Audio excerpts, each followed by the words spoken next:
Bună dimineața și bun găsit la BeEu. Sunt Sabina Iosub și vă invit să rămâneți alături de mine în următoarea jumătate de oră. O să discutăm despre schimbările ce au loc aici la nivel european în ceea ce privește democrația, felul în care e construit Parlamentul. Vedeți exact despre ce este vorba. Today, here with me in the European Parliament in Strasbourg are Wlodzimierz Cimoszewicz. Thank you so much for your presence. You are from Poland, representing S&D, and also Domenec Ruiz Devesa from S&D Spain. Let's see what are the debates here at the European level on this interesting report regarding parliamentarism, democracy, citizenship. What are the news, actually, please? The majority, at least in the Constitutional Committee, working out that report was in favor of that, but that also, of course, is not a guarantee that everybody will support, especially because report includes some, in my opinion, great ideas, which to many may seem to be controversial. For instance, resignation from the unanimity as a method of taking decisions by the European Council. Come on, that's the biggest news for us in Romania. We are going to Schengen if this is happening. Yeah, that's right. Yeah.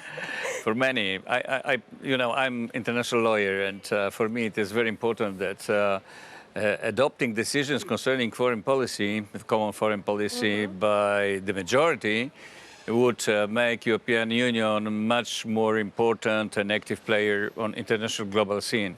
So there are quite many proposals. Many of them require treaty change, and that is, of course, the problem, because that will be possible with the consent of the member states. But there are also other suggestions which are easier to be adopted and implemented. I'm very satisfied so far. I hope it will be accepted during the final vote. That my idea to have what I call pan-European consultations online has been accepted by the majority of the Constitutional Committee. If that is implemented in practice, we will have something a little bit similar to referenda, but consultative character, in whole Europe, asking the people the same questions. That would, I believe, give the people a feeling of being part of decision-making, and to understand better what is the role of the European Parliament and so on. Actually, sometimes, and this is the problem, Mr. Devesa, that the citizens are not feeling that things that are debated here, that are done here, are done for them, that they are in the center of the discussion. Will this be changed with the help of these new baby steps? Well, I think so, and I like to commend, first of all, Alan Mituta, because we fought hard to get this project of a report in our planning of the Constitutional Affairs Committee. Took a lot of effort for us to get approved the possibility of writing this report. And this was very timely because we had the experience on of the conference on the future of Europe, in which for the first time we had this European debate on the future of Europe, not only with the participation of institutional actors, like council members, parliament, and so on, but also with citizens that were randomly selected, and they constituted the panels, and they could give us to the politicians directly their impressions on the different topics. And in this sense, I think there are very important ideas in this report. It has had a lot of good people working on it, also my good colleague and friend Wlodzimierz Cimoszewicz, with this idea of the online consultations, that we should take advantage of technology. It should be so simple that we develop an EU app that every young person or not young person can download in the phone and directly participate, giving answers to the main questions on environment, on migration, on also more democracy in Europe. So there couldn't be a better time, less than 1 year before the elections, to approve this report by Alin and Vlod, and to put it in practice, some of these ideas before the election. What will be the impact in the member states, and when will we actually feel the impact?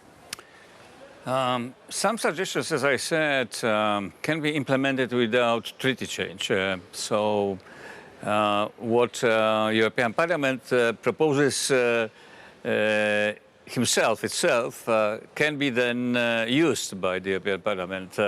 So, for instance, if there is such a political will, we can have those online pan-European consultations already before coming European elections, so next spring. And I believe it would be a great idea because it will help us to have a pan-European discussion, debate on certain issues.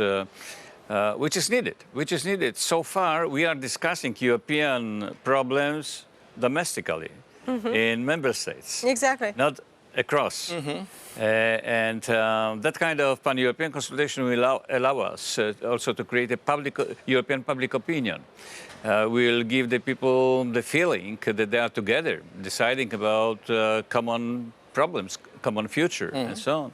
Domenec mentioned some possibilities. There are, of course, quite many other.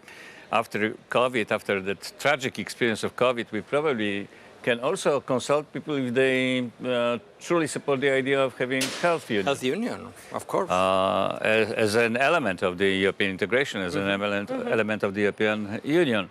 Also, it was a huge debate regarding the European, having an army for the European Union. Yes. Remember some years ago when nobody thought about the war that is coming and so on.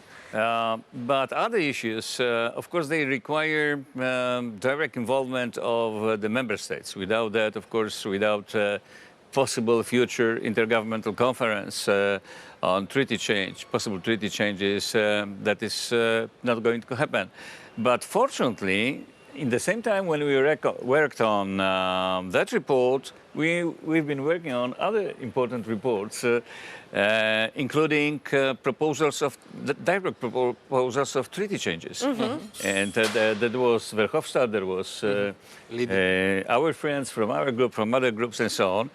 And this is a very strong signal from the Parliament addressed toward the member states that we see the need to arrange some changes. But this is, of course, quite a difficult process. 20 years ago, as representative of my country, I participated in such an intergovernmental conference. That time we worked on so-called treaty establishing the Constitution for Europe, which later on failed in France and Netherlands. But I remember that when we today talk about possible treaty changes in the future. It is difficult, but of course it is possible. We know that we have to adapt to how actually the European Union is looking right now, should function, and so on and so forth. It's funny that we have to have unanimity to change the unanimity, for example. But in a certain period of time, maybe we will see this new adaptation to the new situation. Do you think it's a long process, it's a difficult process, or is the moment when everybody understands that the change is needed? Well, actually both. It's long, it's difficult, but it's the right moment. This report, the one done by Alin and Blood, focuses specifically on improving participatory democracy alongside representative democracy. And some ideas can be directly implemented, like the citizens' panels or the online consultations. Others will require changing the treaty, particularly moving from unanimity to qualified majority. Well, there is the possibility of the passerelles, but it has never been used. But I claim that is the right moment because now it is very clear that there is a total momentum for enlargement of the European Union. This is going to happen in the next few years with Ukraine, with the Western Balkans, Moldova, Georgia also in due time as well. So it is very clear now that we cannot do this enlargement without at the same time deepening the political union and that means improving our decision making, making it more democratic, because unanimity, of course, if we are all in agreement, that's a very good thing. But if it happens that only one can block the accession of Romania to Schengen, this is not very democratic, because that means the minority wins over the majority. So moving away from unanimity is more democratic, but also more efficient, because we don't block years and years dossiers like accession to Schengen, but we have also the experience of the sanctions. We could have been even faster and broader with the sanctions to Putin if we didn't have someone, to be honest, like Orban working for Putin in the council and using his veto right to block everyone else. I will continue this discussion with Alin Mituța, focusing also on what is Romania doing. Thanking you very much for your presence and for this